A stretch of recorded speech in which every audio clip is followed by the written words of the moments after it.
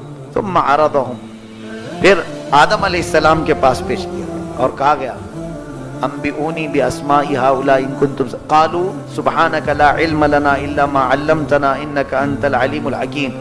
قال یا آدم انبئهم باسمائهم, اے آدم اب تم بتاؤ ان چیزوں کے نام کیا. آدم علیہ السلام گنانا شروع کی, اس کو فلاں کہتے ہیں, اس کو یہ کہتے ہیں, اس کو یہ کہتے ہیں, یہاں تک کہ انہوں نے کائنات کی موجود ساری چیزوں کو گنا دیا. وہ درخت ہوں, پتے ہوں, پھل ہوں, یا جانور ہوں, کیڑے مکوڑے ہوں, پرندے ہوں, سب کے نام انہوں نے گنائے. فرشتوں کو اس چیز کا علم نہیں دیا گیا تھا, حتیٰ کہ حدیث پاک میں آدم علیہ السلام کو 7 لاکھ زبانیں سکھائی گئی. 7 زبانیں نہیں آتی ہم کو, 7 لاکھ زبانوں کا علم دیا گیا. اور جب آدم علیہ السلام بولنے لگے فلاں فلاں فلاں فلاں, تو علم کا رعب ایسا چھایا کہ اللہ نے فرمایا آپ کیا کہتے ہو فرشتوں. سب جھک گئے, کہا اسجدوا لآدم, اب آدم کو سجدہ کرو. تعظیم کا سجدہ تھا, عبادت کا نہیں. اب فرشتوں نے سجدہ کیا. کتنا لمبا تھا, حدیث پاک میں ہے وہ 500 سال کا ایک سجدہ تھا. اور پھر انہوں نے سر اٹھایا تو دیکھا ابلیس کھڑا ہے. ابلیس سجدہ نہیں کیا, وہی ذکر آج کے پارے میں ہے. وہ کہنے لگا خلقتنی من نار وخلقتہ من طین, مجھے تو نے آگ سے بنایا ہے اور اسے مٹی سے بنایا ہے. آگ مٹی کے سامنے کیسے جھکے, وہ نہیں جھکا. تو فرشتے جب سر اٹھا کر کے دیکھے ان کا استاد کھڑا ہے. ابلیس جو ہے فرشتوں کا معلم رہا ہے, استاد رہا ہے. فرمایا گیا کہ اس کے سجدے اگر زمین پر پھیلا دیے جائیں تو ایک رائی کا دانہ بھی باقی نہیں رہے گا. اتنے سجدے اس نے رب کے کیے. لیکن غرور, گھمنڈ, اپنے آپ میں کچھ ہونے کا احساس, یہ اسے لے ڈوبا. اللہ نے فرمایا فخرج انک من الصاغرین, نکل جا اب تو مردود ہے, تو بہت ہی ذلیلوں میں سے ہے, میرے دربار سے تو نکل جا. اب فرشتے جب سر اٹھا کر دیکھے تو یہ کھڑا ہے, تو دوسرا سجدہ پھر فرشتوں نے شکرانے کا کیا. پہلا تو رب کا حکم تھا, دوسرا فرشتوں نے خود سے کیا شکر میں کہ اے اللہ تیرا شکر ہے, ہم ابلیس کی سوچ والے تو نہیں. اسی لیے نماز کی رکعت میں 2 سجدے فرض کیے گئے. یہ فرشتوں کی سنت ہے, ایک سجدہ اللہ کے حکم پر, اور دوسرا اس بات پر کہ اللہ نے ہمیں کافروں میں نہیں بنایا, سجدہ کرنے والوں میں بنایا. سجدے میں جانے کے وقت یہ احساس بھی ہونا چاہیے, مولا مجھے اس قوم میں پیدا کیا جو اس کی بارگاہ میں سر جھکاتی, اس میں سے نہیں پیدا کیا جو سر اکڑا کر مولا سے جھگڑا کرنے کی سوچتے ہیں. رب تعالیٰ سے ان کا اختلاف. اللہ تعالیٰ نے آدم علیہ السلام کو پھر جنت میں رہنے کا حکم دیا, جاؤ جنت میں, اسکن, جنت میں رہو. جنت کی نعمتیں کیا کم ہیں, اللہ اکبر, ہر طرح کی نعمتیں جنت میں موجود ہیں. لیکن آدم علیہ السلام اکیلا پن محسوس کرتے تھے, بے قراری, بے چینی. اس کا مطلب یہ ہے کہ انسان کو جو پیدا کیا اللہ نے, اس کی فطرت میں ہے یہ اکیلا رہنا پسند نہیں کرتا. انس سے بنا ہے انسان. انس کہتے ہیں دوسرے کی طرف کھچاؤ, لگاؤ, جسم کے اندر ہمارے موجود ہے پہلے سے. اسی لیے انسان جنگلی نہیں ہوتا, اکیلا کوئی ہوتا ہو. لیکن عام طور پر انسان کی عادت, فطرت یہ ہے کہ وہ انسانوں سے قریب رہنا چاہتا ہے. انس ہے اس کے اندر. آدم علیہ السلام کی یہ بے چینی, بے قراری, جنت میں کون سی نعمت نہیں ہے, سب ہے, لیکن اپنے جیسا کوئی دوسرا بشر نہیں ہے, سب نعمتیں ہیں. تو اللہ عز و جل نے آدم علیہ السلام ایک بار آرام فرما رہے تھے, ان کی بائیں پسلی سے کچھ حصہ نکالا گیا. آدم علیہ السلام، اور اس بائیں پسلی سے پھر ایک شکل تیار ہوئی، وہ حضرت حوا بنی۔ اللہ تعالی قادر مطلق ہے، جہاں سے جیسا چاہے بنا دے، وہ تو صرف کن کہتا ہے تو ہو جاتی ہے۔ اب حضرت حوا زندہ جنت میں ہوئی۔ اب یہاں سے فرق ہے، مرد کو باہر بنایا گیا، عورت کو جنت میں پیدا کیا گیا۔ جنت کی تخلیق ہے یہ عورت۔ کاش یہ اپنی اصلیت کو پہچان لیتی کہ جنت سے آئی ہے، اس کی اصل، اس کی پیدائش، برتھ پلیس جنت ہے، اور کام جہنمیوں کے کرنا پسند کرتی ہے، اور یہ اپنے اصلی جگہ جانا پسند نہیں کرتی۔ اس وجہ سے تو آج فحاشی اور بے حیائی عورتوں میں بڑھ گئی۔ کاش ہماری بہنوں کو یہ خیال آ جائے کہ ہماری ولادت، ہماری پیدائش ہی جنت میں ہوئی، تو اپنے اصلی مکان میں جانا چاہیے کہ نہیں جانا چاہیے؟ جنتیوں کے کام کرو۔ آدم علیہ السلام کی آنکھ کھلی تو دیکھا کہ ایک بشر ہے، کوئی انسان، اور وہ بھی عورت کی شکل میں، تو آپ کا دل اس عورت کی طرف کھینچتا ہوا چلا گیا۔ اس خاتون کو آپ قریب کرنا چاہتے تھے، وہ بی بی حوا ہیں، ان کو پکڑنے کے لیے گئے، رب کا حکم آیا، اے آدم ابھی حلال نہیں، تیرے حلال نہیں، نکاح ہوگا اور مہر دو، پھر تمہارے لیے اس کو چھونا حلال ہے۔ یعنی اللہ عز و جل چاہتا، وہاں نہ دنیا ہے، کائنات ہے، کچھ بھی نہیں، ایک مرد ہے، ایک عورت ہے، اور وہ بھی جنت میں جس طرح چاہیں عیش کریں۔ رب نے قانون بنایا جنت سے کہ اے بندے، اگر تجھے اس خاتون کو اپنانا ہے تو میرے قانون کے اندر میں آ کر کے کرو۔ وہ قانون کیا ہے؟ نکاح ہو اور مہر بھی دو۔ تو مہر دینا یہ جنتی قانون ہے۔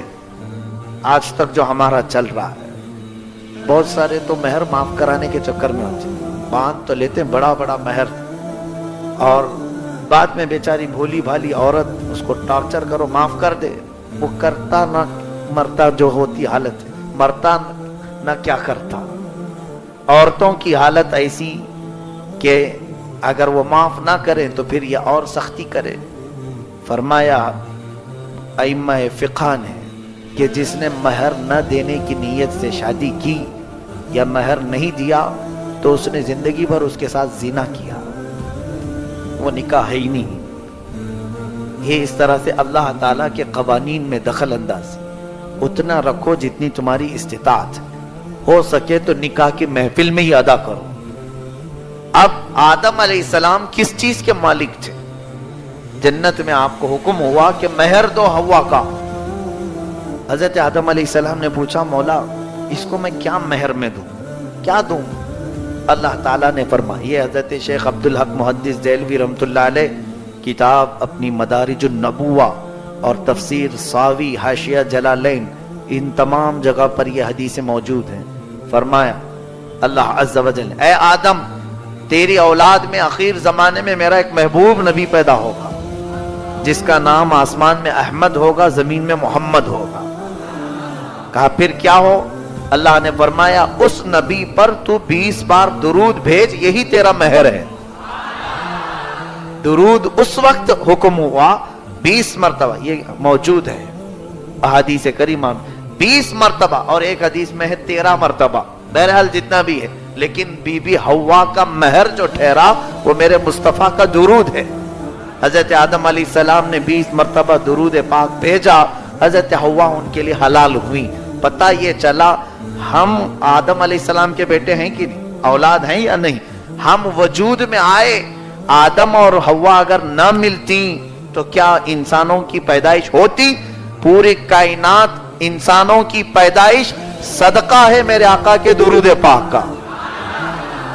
درود نے تو تمہیں حلالی بنا کر پیدا کیا ہے، درود نے حلالی بنا کر پیدا کیا ہے، اور پھر جس کو درود سے چڑ ہو پھر اس کی اصل میں خطا ہو سکتی ہے۔ اعوذ باللہ من الشیطان الرجیم۔ حضرات محترم، حضرت آدم علیہ السلام بی بی حوا کا مہر جو عطا کیے ہیں، یہ آج نکاح کرنے والے نوجوانوں سے میں تنبیہ بھی کرتا ہوں، انہیں یہ ہدایت دیتا ہوں کہ تم اپنی دلہن کو لے آتے ہو، جو بھی مہر متعین ہوتا ہے 5,000 7,000 10,000 50,000 تو یہ دنیاوی رقم تو ہے ہی. یہ نکاح کی محفل میں دلہن کو دے دینا یہ مہر تو واجب ہے شرعی. لیکن رات اپنے گھر جانے سے پہلے تم بھی 20 بار درود پڑھ لینا تاکہ شرعی اعتبار سے جو مال کا مہر تم پر واجب ہوا یہ مہر بھی ادا ہو جائے اور ہمارے باپ آدم علیہ السلام کی سنت والا مہر بھی ادا ہو جائے. اور وہ مہر جب ادا ہوگا تو انشاءاللہ دنیا بھی جنتی زندگی میں بدل جائے گی. انشاءاللہ دنیا میں رہ کر کے بھی جنتی زندگی بی بی حوا اور آدم کی زندگی انشاءاللہ رب چاہے تو عطا فرمائے گا. یہ ہوئی آپ کی زندگی شروعات. اب وہاں سے جو آگے کے معاملات ہیں کل کی تفسیر میں بھی میں نے بتایا تھا. اللہ نے فرمایا تھا اسکن انت وزوجک الجنہ فکلا من حیث شئتما. یہاں تم اور تمہاری بیوی رہو جو چاہو من میں آئے سب کھاؤ. ولا تقربا هذه الشجرہ ایک درخت کے قریب مت جانا یہاں مت جانا. ابلیس لعین جو مردود ہو گیا تھا وہ آیا کہتا ہے فوسوس لهما الشیطان لیبدی لهما ما وری من سوآتهما وقال ما نهاكما ربكما عن هذه الشجرہ. اے آدم و حوا تمہیں معلوم ہے تمہارے رب نے کیوں منع کیا ہے؟ الا ان تکونا ملکین او تکونا من الخالدین. اس لیے کہ تم کھاؤ گے تو یا تو فرشتے بن جاؤ گے یا تو ہمیشہ جنت میں رہنے والے ہو جاؤ. اس لیے منع کیا ہے. فرشتے تو بہت اعلیٰ تھے رب تعالیٰ کی عبادت میں اور جنت کی ہمیشہ کی زندگی کسے پسند نہیں؟ وسوسہ ڈالا. قرآن میں ہے وسوسہ ڈالا ان دونوں کو بھی کہ تم ہمیشہ اس میں رہو گے اگر وہ درخت کا پھل کھاؤ گے. تو اس وسوسے میں آ کر ان دونوں حضرات نے پھل کھا لیا اور اللہ کا عتاب ایسے کہ فوراً ان کے کپڑے اتار لیے. جنت میں کچھ اور بھی مخلوق تھی جیسے حدیث میں ہے سانپ مور یہ جنتی جانوروں میں تھے اور سانپ کے پیر تھے اور سانپ بڑا خوبصورت تھا سارے اسے دیکھا کرتے تھے. مور کے بھی بڑے حسین و جمیل پیر تھے خوبصورتی میں تو اس کی مثال نہیں تھی. تو فرمایا گیا کہ یہ دونوں جانوروں نے شیطان کی بات آدم و حوا تک پہنچانے میں مدد کی.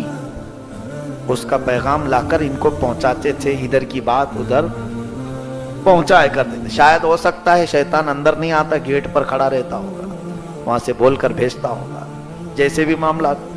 پھر جب آپ دونوں کے کپڑے اتارے گئے تو جنتی جو دو درخت تھے ایک انجیر کا اور ایک امرود کا جام جس کو کہتے ہیں پیرو کہیں یا جو بھی امرود یہ دونوں درختوں نے اپنے پتے دیے کہ جسم چھپا لو. تو اب ہوا یہ اللہ تعالیٰ نے فرمایا تم جنت سے اتر جاؤ.